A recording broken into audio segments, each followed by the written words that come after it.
Hey, welcome to Bible 365. I'm Kathy Carter, and I'm bringing you Acts 18 today. So in Acts 18, we see Paul kind of moving from to a couple other places, and he meets Priscilla and Aquila. Those are the important characters, and Apollos that we're going to be talking about today. So we're going to meet those three people.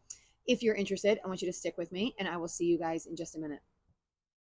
Hey, welcome to Bible 365. I'm your host, Kathy Carter, and this channel is here to kind of merge Bible living with Bible literacy. So, we are going to be using the New Testament this year in order to understand what it's like to live as a follower of Christ. I have a link below in the description that I have a download that will bring you to a chronological Bible reading of the New Testament. So, what I want you to do is read every day and join me and hopefully some friends as we talk about what it means to live as a kingdom builder. Let's get started. Hey, welcome to Bible 365. So I am in Acts 18 today. We have come from, this is the Acts of the Apostles, written by Luke, who was traveling with Paul and some of Paul's team. And it looks like they split in a few directions. And so what we're finding now is we're following Paul around. So Paul had just been at the Areopagus, and he was just preaching to a whole bunch of people that had never heard of Jesus before. And he was actually not even just preaching Jesus, he was preaching the Lord, because they hadn't heard of the Lord before. They were worshiping a whole bunch of different gods. And so he said, let me explain to you who God is, and then basically how he came down through the Messiah. And so some of them believed, some of them didn't. And much like he did in every other area, he stayed there a while and then he moved on. And so in Acts 18, and I've mentioned this a bunch of times, but it's always, I think, worth mentioning again, this does not take place over a short period of time, right? So this is long periods of time in which he's doing all of these, what we would call missionary journeys, right? He's on a mission to go and speak to people in different areas. Okay. So it says, after these things, so after he left the Areopagus, he leaves Athens and then he goes to Corinth.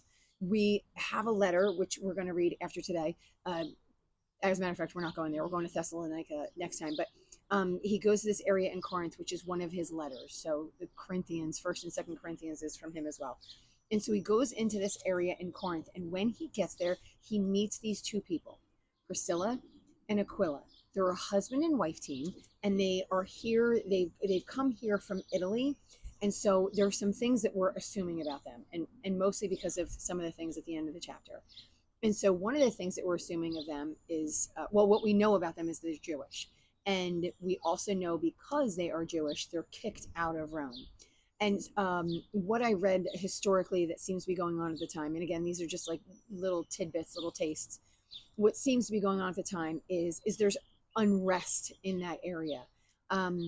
I thought it was directly related to Jesus, but it doesn't seem to be the case. It seems to be the case that there's always an uprising between the Jewish community and wherever they live. So there always seems to be a time where, I don't know, they start building up, and then there's a demand for more rights, right? For more freedoms or whatever it is in their area. And then the nation either shuts them down that they live in or gets rid of them, right? Pushes them out of that nation. And so at this point, it seems like that's what they were doing. And then they were just like, you know what? Get out. You guys aren't even allowed here anymore. Get out. Go back to where you came from. We don't want you here anymore. We don't even want to deal with this. And so they came from there. Now, the assumption that we're making is that they are Christians. And we're making this assumption based on what happens later in the chapter. That it seems like, well, one, because they're rooming and living with Paul, and because they have this talk with Apollos later.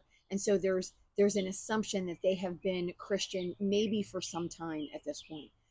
The other assumption, because it's not anywhere in here, is that they were not with Jesus when he was alive. And there's a reason I'm pointing this out. Does it completely matter? Not necessarily. But it starts to matter as we start to talk about what it looks like to build the church. Okay, so he's now with these two people. He's with this couple, and they share the same job. So at this point, Paul is a tent maker, and so he's earning his living while going from place to place. Maybe this was one of those things that you can earn a living while being mobile, right? And so he was earning his living being a tent maker. But then, and he's living with them, and they're kind of all working together. And then it says in verse 5, but when Silas and Timothy came down from Macedonia, so now we finally see that like they're coming down and they're meeting up with him. When they come down from Macedonia, he's like, you know what? They're going to do what they're going to do in order to feed, clothe, and house him, so then he can do his primary job, which is preaching Jesus to people, right? So it's going around and speaking to Jesus as much as possible to all the people that he can speak Jesus to. So it says he was devoting himself completely to the word, testifying to the Jews that Jesus was the Christ. So again, this looks different than it did in the Areopagus, where in the Areopagus he was going, this is God. And then God sent this son or this man, and this man was raised from the dead. And that's how we know that this is a man that was sent. Here, he's like, you know the story. I'm telling you who the Messiah is. You understand the promise. And so this is what he's trying to get to the Jewish people. He said, when they resisted and blasphemed, he shook out his garments and said to them, your blood be on your own heads. I have done all that I could. I've come to you. I've been honest with you. And for me, this is part of the calling. So God says those he calls, right? So like he's calling out to people. This is who I am. This is who you need to understand that right? Like this is what you need to know about me. And he's doing that. Sometimes he does it through dreams and visions and prophecies, right? Sometimes, like we know that he did it through Moses, back when Moses was saving all the people. Sometimes he does it through miracles. And sometimes he does it by people speaking the word, right? The people who have seen him, have known him, have understood him, and they're speaking the word. So he's putting out the call to these people. And some of them, he says, are blaspheming. In other words, they're saying like, this is not true. That's not God. Right? So they're speaking against God. And so he's like, I can't deal with you people. This was given to you. Like he came from you. He was promised to you. You know the whole story. And you deny him and you say that it's all untrue. And he's like, I'm done with you people. And I'm not going to preach to you anymore. Which I think is kind of funny because we actually do see him preaching to Jewish people after this. But he's kind of like, I feel like, he's making this statement like this is where I guess the literal gets kind of tossed up between it's a story, and not that it's a fake story, but it's a human saying human things. Done with you. Shake off my feet. Your blood is on your own hands. Because if they don't follow the Savior that they have been given, their path is death. Their path is not life. So your blood is on your own hands. I have given this to you, and you have said, I'm in denial. I don't want to listen to this anymore. He said, from now on, I'm going to go to the Gentiles. So he leaves. He goes to this house of a man named Titius Justus, who is a worshiper of God, and he lives right next to a synagogue. Crispus, the leader of the synagogue, believed in the Lord with his household, and many of the Corinthians believed. So now we have these people who are believing. So these people, he's super mad. And then he witnesses this where there are people that are in this area and are believing. So then after this, the Lord comes to Paul in a vision, which, this obviously reminds me of when he got hit on the road to Damascus, the same thing. So it says he comes and speaks to him in a vision. And so a vision, I assume, is something he can see. So now he has this ability to see Christ and be talking to him. And he says to him, don't be afraid. Go on speaking. Nobody's going to harm you. So he shook the dust off his feet. He said, I'm done with you. I'm done with these people. And these people get saved. And the Lord is like, listen, stick with it. Don't change. Don't do anything different, right? Keep on this path. And so he stayed there for a while. And he settled there a year and 6 months. But then this guy comes in. It says, while Gallio was proconsul, the Jews with one accord rose up against Paul. So now we're going to say what they did to Jesus, the same exact thing they're doing to Paul. So Paul is trying to preach this word, and then they come in and they bring in the authorities. And they're like, listen, we got to get rid of this guy. He persuades men to worship God contrary to the law. And this guy Gallio's like, I don't care. He's not doing anything violent. He's not doing anything to hurt the people. And the truth is that's your matter. That has nothing to do with me. So he's like, what I actually really love about this is that he looks different from Pilate. Pilate kind of wanted to do the same thing, right? Pilate was like, I wash my hands of this. Like, I don't want anything to do with this. Let me just let him go. This is a matter of yours. And then they kept pushing and pushing and pushing. And here this guy's like, listen, I don't care. Move on. Go take him and go away. And then even better, he goes, because he says, look after yourselves. And look after yourselves. And then they grab this other guy, Sosthenes, which we know from one of the other letters, like Paul was writing with him. And they take this other guy and they proceed to beat him. And Gallio again says, this has nothing to do with me. Right? I'm not gonna hinder you. I'm not gonna help you. I'm not gonna do anything for you. This is completely out of my hands, and this has only to do with you. So I just like, this is one of those areas where I'm like, I don't know. God had the plan that he had with Jesus, right? The people worked in the way that they were going to work, that they were bent, that they were choosing, right? It was choices that they were making. And he let those things happen. Here, I genuinely think he protected Paul and was like, we're going to let these matters do exactly what they would normally do, right? Which is like, you know what? I don't care. This is out of my hands.